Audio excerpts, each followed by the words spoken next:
السلام عليكم خوتي خواتاتي، ايش اخباركم؟ نتمنى تكونوا كاملين بخير وفي احسن الاحوال وفي صحه طيبه.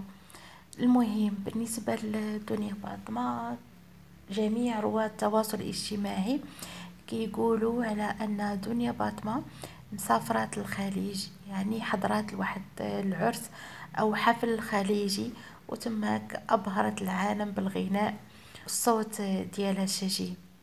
ولكن اخوتي هالهضره غير هضره وكلام. دنيا باطمة مازال ما عطاوهاش الباسبور ديالها.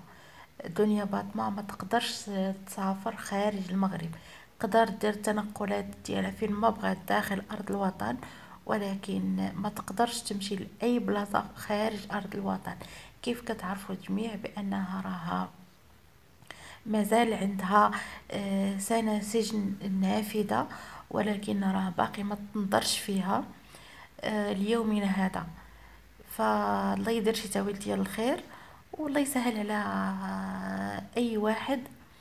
وهادشي اللي كاينه خوتي، بغيت غير نوضح لكم هاد المساله باش واحد ما يبقى غلط، او مثلا شي حد يكذب عليكم ولا شي حاجه. دنيا باطمه راها في المغرب ومازال ما كاين لا سفر ولا والو.